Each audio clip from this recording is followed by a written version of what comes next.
as you can see, I just started with mahogany. This the bottom base is 1/4 inch by 2.5 inches wide, and I think I cut it to 6 inches long. And then I have these 2 other pieces of mahogany, and I think they're 1/2 inch wide. One's 6.5 inches long, and then the other one is 5.5 inches long.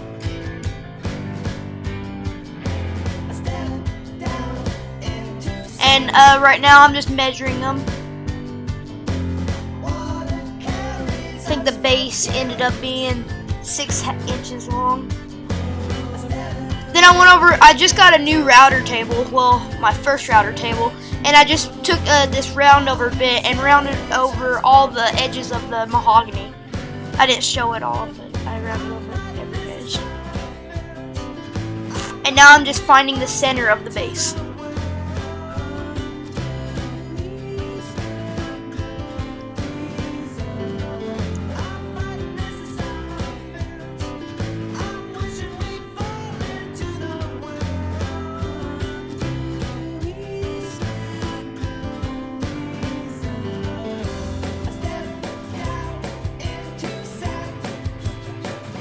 Now I'm marking places for nails to go in.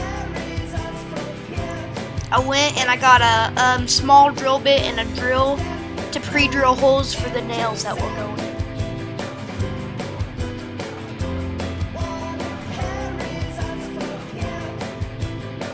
As you can see, I'm pre-drilling. And I think this bit is a 1/32 or an 1/8 inch drill bit.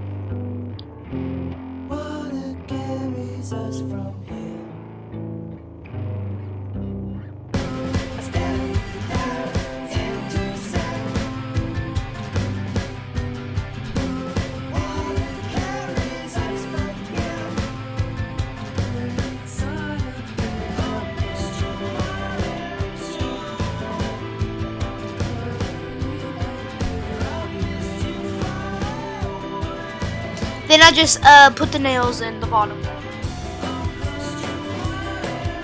And these nails, they weren't really long enough. I think they're just 1/2 inch long, and I really needed an inch long.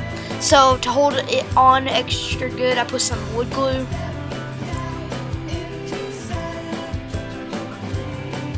So once that would dry, it would be strong, super strong.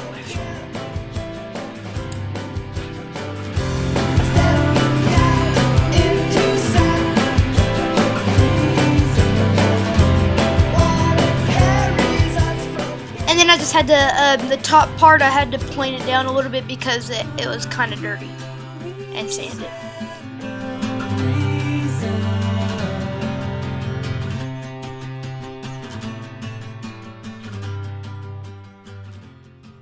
And that sandpaper's 220 grit.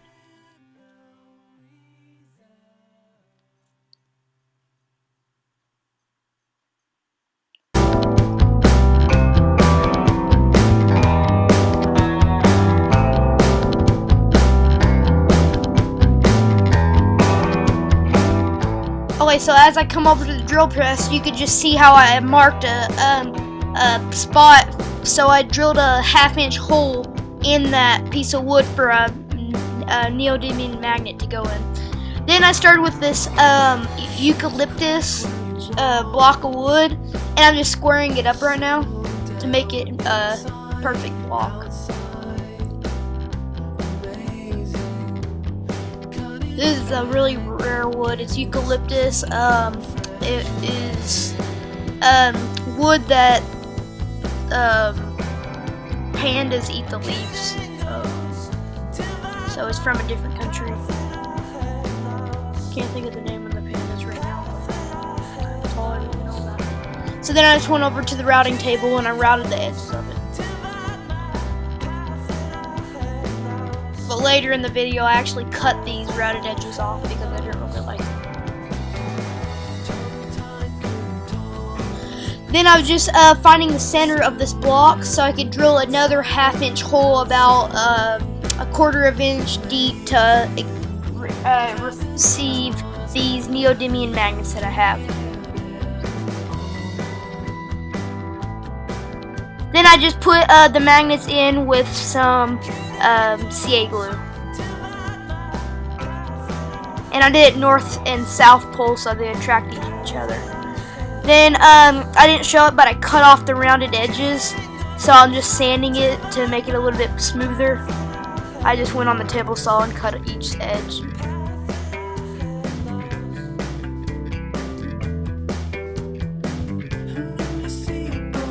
Then I just got this little chain. It's jewelry chain. Can't say that word. And this was going to be the chain that's holding the block from connecting the two magnets. So right now I'm just measuring where I need to put the chain.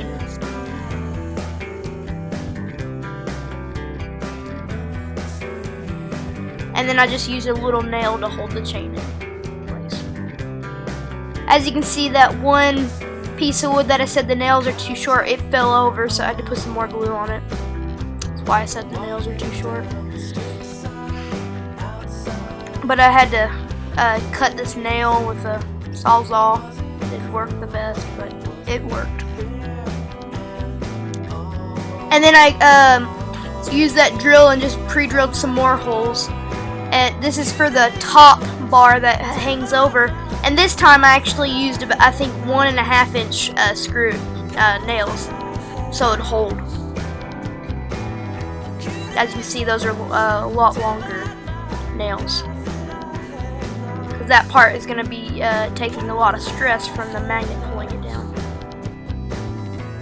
And I just pre-drilled and hammered them in, and used wood glue just to hold them in better.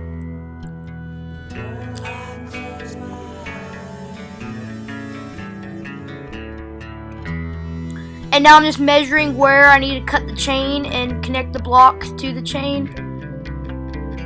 And I drilled another hole in the eucalyptus block and drove a nail into the block connecting the chain. And as you can see, there's a gap about 1/4 inch, and paper can slide through because nothing's blocking the magnetic force.